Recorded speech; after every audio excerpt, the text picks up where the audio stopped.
আজকের ভিডিওটা এখান থেকে স্টার্ট হচ্ছে। আমরা সবাই মিলে বেরিয়ে পড়েছি অলরেডি। কোথায় যাচ্ছি সেটা সারপ্রাইজ থাক, দেখাবো তোমাদের সাথে, শেয়ার করবো নিশ্চয়ই। তো আমরা গাড়িতে আপাতত এই কজন, আরেকটা গাড়িতে বাকিরা আসছে। দাদা কোথায় যাচ্ছি দেখতে থাকো, রাতের কলকাতাটা আগে দেখে নাও।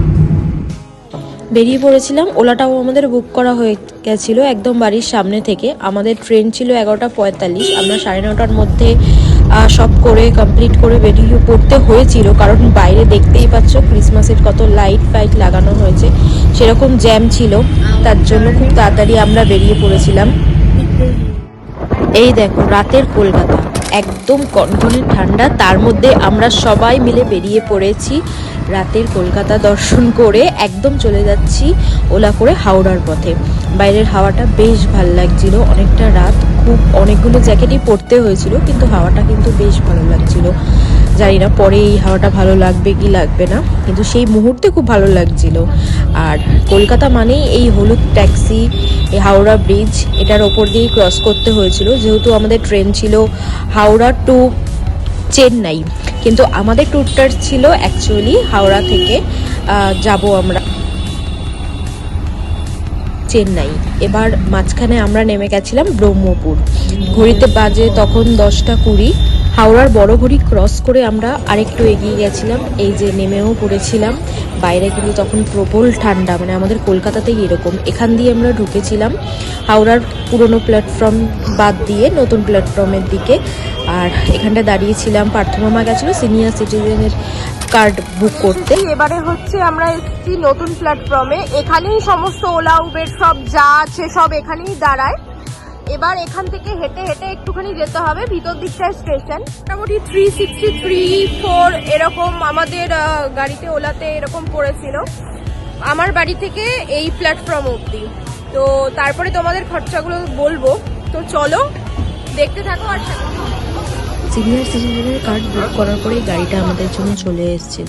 তারপর দাদু আমি সবাই মিলে গাড়িতে উঠে গেছিলাম, তো কোনো রকমভাবে লাগেজ ফাগেজ গুছিয়ে আমরা বাইরের দিকটায় বসেছিলাম। ওটা মোটামুটি 400 টাকা 450 টাকার মধ্যে হয়ে যায়, এবার যার যতজন লোক থাকে সেই হিসেবে। ফ্লাক্সের গল্পটা তোমাদেরকে পরে বলছি, পরে বুঝতে পারবে। এখন আপাতত ভিডিওটা দেখে নাও যে এই ভিডিওটা কেন নিয়েছি। এখানে সিনিয়র সিটিজেন, তার মধ্যে একটা সিনিয়র সিটিজেন এই যে কুলি এইভাবেই যায়। সবে গাড়িতে আমি হচ্ছে কুলি এদের, সবসময় আমি এইভাবেই যাই।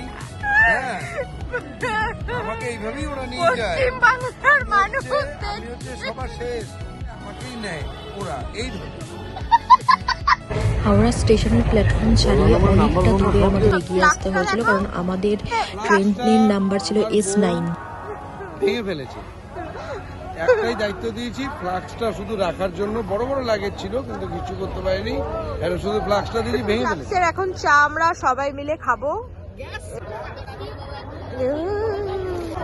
এত ঠান্ডা পড়েছে, এখানেই মুখ দিয়ে ধোয়া বেরোচ্ছে, ওই জন্য এখন হচ্ছে টি ব্রেক। এখনো ট্রেন এসে পৌঁছায়নি, ট্রেন আসলে তারপর ট্রেনে উঠবো, তোমাদের সাথে শেয়ার করবো। তার আগে চাটা খেয়ে নিই, আবার তোমাদের কাছে